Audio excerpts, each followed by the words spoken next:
Halo, perkenalkan, nama saya Brigita Juliana Kristi dari Prodi D3 Manajemen Pemasaran Angkatan 2023 dari kelas A dan dengan NIM V1323013.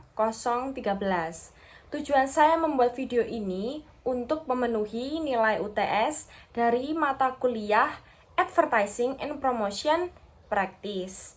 Jadi saya akan menjelaskan seputar dari mata kuliah tersebut dari kesimpulan ataupun catatan pribadi yang sudah saya catat dari kelas yang sudah diajarkan.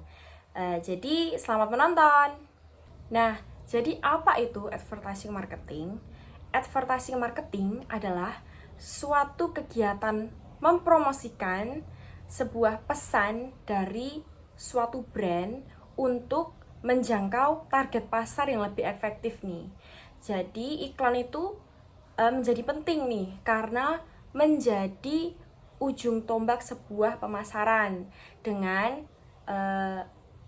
menarik perhatian dan juga meningkatkan awareness sejak awal. Nah, habis itu ada juga nih fungsi dan tujuan dari iklan. Yang pertama ada meningkatkan brand awareness. Biasanya digunakan untuk brand-brand yang baru memasuki pasar nih, supaya mereka dapat mengenalkan produk mereka sehingga calon pembeli juga jadi tahu. Lalu ada mendorong penjualan nih, bisa menggunakan sebuah promo ataupun kalimat ajakan yang persuasif sehingga orang dapat membeli suatu produk dari brand tersebut. Lalu juga ada memberikan informasi nih supaya calon pembeli dapat mengetahui lebih banyak lagi. Lalu juga dapat membangun citra atau brand image. Hal tersebut dapat mempengaruhi identitas suatu brand sehingga calon pembeli itu dapat tahu gitu, seperti ada ciri khasnya gitu. Dan juga yang terakhir menumbuhkan loyalitas. Biasanya iklan dapat mempengaruhi nih konsumen supaya dapat membeli produk mereka mungkin dengan pesan-pesan, pesan moralnya ataupun suatu pesan yang dapat menyentuh si konsumen tersebut. Nah, poin selanjutnya ada jenis-jenis iklan. Yang pertama ada iklan komersil, biasanya iklan pada umumnya lah, mempromosikan sebuah produk ataupun jasa.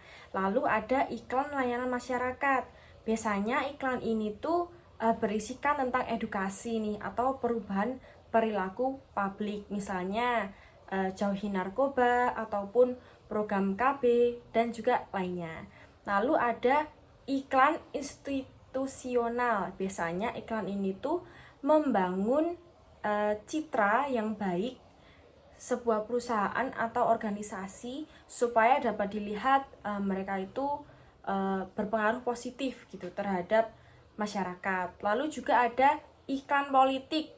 Nah, iklan itu menyampaikan pesan kandidat atau partai nih.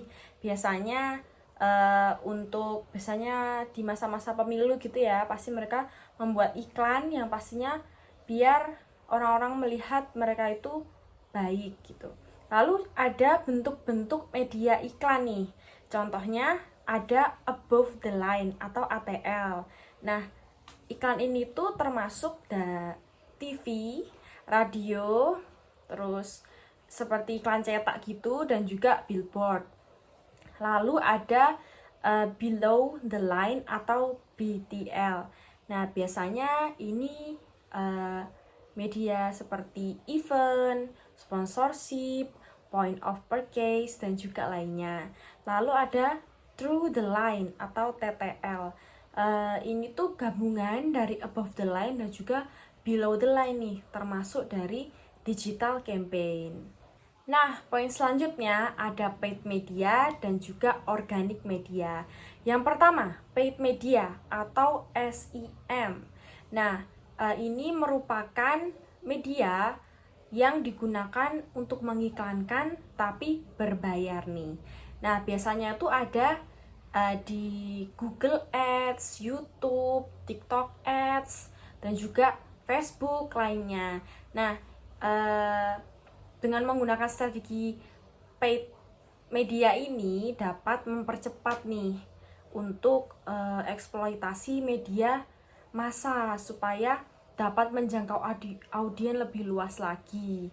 Nah, yang kedua ada organic media atau SEO. Nah, jadi strategi iklan ini tuh tidak berbayar nih. Biasanya diposting biasa, testimoni. Nah, tujuannya untuk efektif membangun kepercayaan dan juga hubungan yang jangka panjang.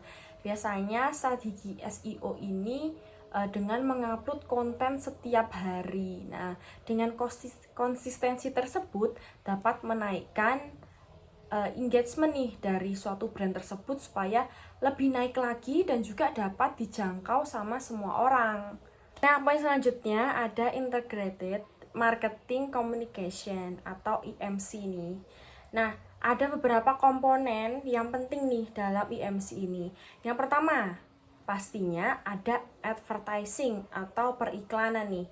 Jadi kali itu seperti komunikasi berbayar yang disebarkan melalui media massa seperti televisi, radio, terus bisa juga digital, media sosial yang tujuannya untuk awareness dan juga informasi kepada calon pembeli nih. Nah, contohnya tuh kayak iklan TV tentang mungkin makanan baru, Lemonilo contohnya tuh yang ada varian Koreanya. Itu kan unik ya. Jadi mungkin calon pembeli itu akan tertarik gitu. Terus yang kedua ada public relation. Jadi ini tuh seperti membuat citra atau branding image yang baik gitu, seperti membangun hubungan positif dari perusahaan ke suatu media nih. Tujuannya tuh untuk perantara nih. Nah, tujuannya itu bisa untuk press release gitu untuk sebuah produk baru. Jadi sebuah media itu dapat mempromosikan atau mengenalkan produk dari suatu perusahaan itu dengan baik nih, sehingga calon pembeli ini juga jadi percaya gitu karena sudah ditayangkan di media massa gitu. Nah, poin selanjutnya ada direct marketing nih. Jadi direct marketing adalah komunikasi langsung nih tanpa perantara. Jadi antara penjual ke pembeli nih. Biasanya tuh ya lebih personal gitu. Bisa dapat melalui email, SMS, sampai chat di WhatsApp. Contohnya itu ada promo khusus di email marketing nih. Biasanya kan langsung dipersonalisasi. Jadi setiap orang itu dapat merasakan bahwa oh mereka itu seperti diperhatikan. Jadi mungkin akan berpotensi besar menjadi pelanggan yang royal. Lalu yang keempat itu ada sales promosi. Itu aktivitas jangka pendek untuk meningkatkan penjualan secara langsung nih. Contohnya ada voucher, diskon, terus kupon. Nah, tujuannya tuh untuk mendorong pembelian yang impulsif. Ya mungkin banyak orang yang suka nih, biasanya mereka akan menyayangkan kalau ada diskon gitu nggak diambil. Biasanya kan diskon cuma di hari-hari tertentu aja. Jadi mereka dapat langsung beli cepat gitu. Terus yang kelima atau yang selanjutnya ada personal selling. Personal selling itu adalah menjualkan produk secara langsung nih sama pembeli. Jadi penjual itu dapat menyampaikan value atau informasi nih secara langsung terhadap pembeli. Jadi dapat mempengaruhi keputusan pembelian dari si calon pembeli yang tadi nih. Contohnya nih, ketika perusahaan asuransi nih menawarkan sebuah jasanya atau produknya itu kepada orang, nah dia akan pasti memberikan informasi yang lebih supaya pelanggan ini mau menjadi dari kliennya ini. Nah, yang keenam ada digital marketing nih. Jadi digital marketing tuh melibatkan seluruh pemasaran melalui internet ya, seperti SEO, SEM, media marketing, konten marketing, bahkan influencer marketing nih. Nah, tujuannya untuk memberi kemampuan untuk menargetkan audiens secara spesifik nih dan melacak performa secara real time. Jadi dengan media sosial mungkin itu akan menjangkau lebih luas, apalagi influencer marketing itu biasanya lebih efektif nih karena mungkin suatu influencer punya banyak pengikut ya. Jadi pengikutnya ini pasti kalau yang sudah royal mereka akan percaya dengan satu influencer ini nih. Jadi influencer ini juga berpengaruh dalam memberikan yang positif supaya dapat menaikkan produk atau brand yang dipromosikannya. Lalu selanjutnya ada sosial media. Nah, sosial media itu sekarang menjadi channel yang menghubungkan banyak brand ataupun satu orang dengan satu orang, komunitas-komunitas atau perusahaan dengan satu perusahaan, karena semua orang sekarang itu mempunyai sosial media ya, karena bisa menjangkau lebih luas dan juga lebih dapat berinteraksi nih. Nah, contohnya nih, biasanya itu ada komunitas di Twitter yang lebih banyak mempunyai pengikut. Nah, jadi media sosial ini bisa dijadikan media yang aktif untuk menjual atau mempromosikan sebuah brand. Nah, lalu yang terakhir ada sponsorship dan juga event nih. Kegiatan untuk mendukung event tertentu dan menciptakan event sendiri untuk memperkenal brand. Nah, tujuannya untuk membangun keterlibatan emosional dan juga experience marketing. Nah, contohnya nih, ada sponsor konser musik, terus lomba kreatif untuk peluncuran produk baru. Lalu poin selanjutnya ada communication pathway atau komunikasi pemasaran itu tidak langsung menciptakan pembelian, tapi melalui beberapa proses nih. Yang pertama ada formulasi menggunakan AIDA, yaitu awareness, interest, desire, dan juga action. Nah, formula AIDA ini biasanya cukup efektif nih ketika digunakan di copywriting ataupun content brief. Nah, selanjutnya dapat melibatkan komunikasi satu arah dan dua arah nih. Misalnya interaksi di media sosial tuh mungkin dapat berkomunikasi dari satu orang ke komunitas lainnya. Nah, lalu di poin selanjutnya ada budgeting dalam advertising. Tujuannya untuk menentukan berapa besar biaya iklan yang perlu dikeluarkan dan bagaimana distribusikannya. Yang pertama nih, ada metode perhitungannya. Yang pertama, historical pattern atau menggunakan cara berdasarkan di data tahun lalu nih. Nah, caranya ini tuh cepet dan juga praktis nih.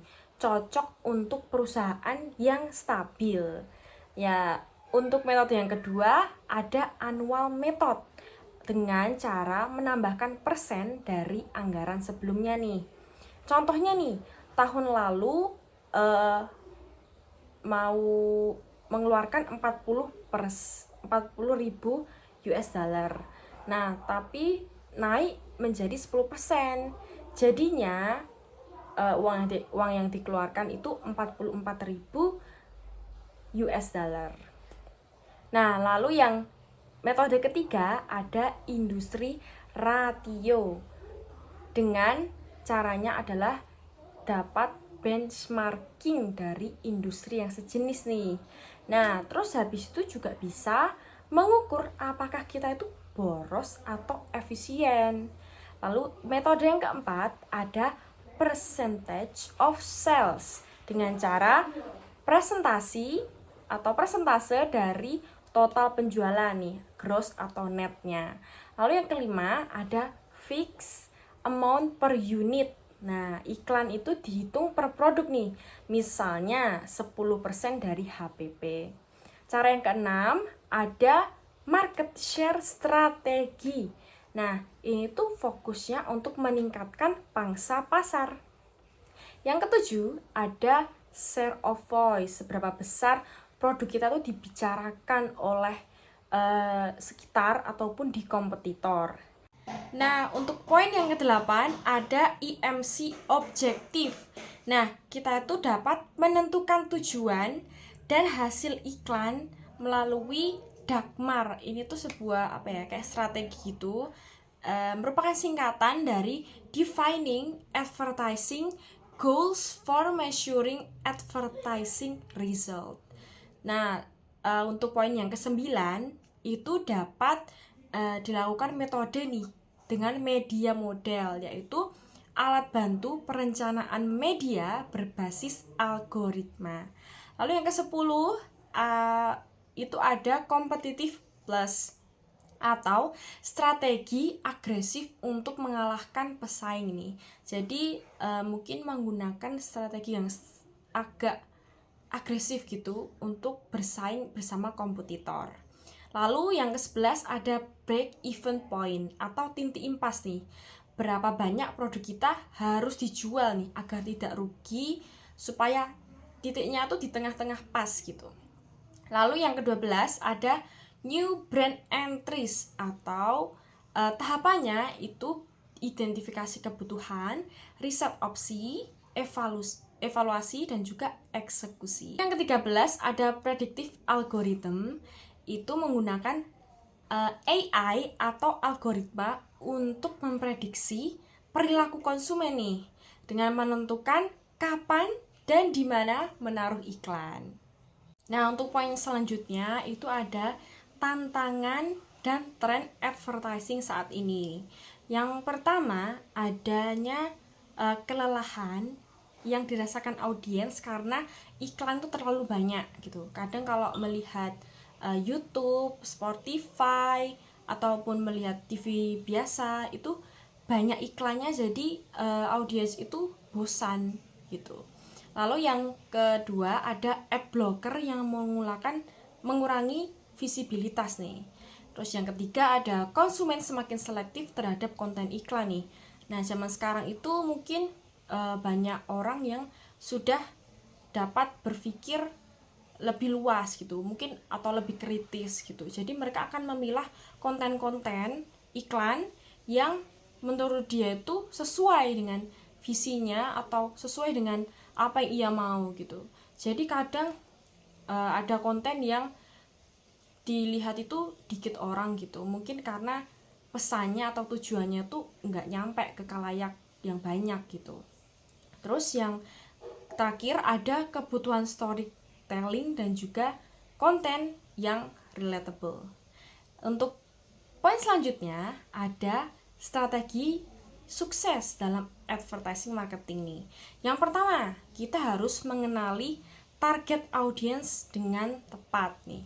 Misalnya, kita dapat memiliki target-target nih, atau target umur, target domisili, target gender, atau target lainnya. Terus yang selanjutnya ada bangun pesan yang jelas dan juga konsisten. Pesannya tuh harus jelas gitu. Dan juga konsisten, enggak menjalar ke cerita awalnya. Jadi kayak pesannya itu bisa tersampaikan ke audiens lebih baik lagi gitu. Terus yang selanjutnya ada pilih media yang sesuai dengan perilaku audiens nih.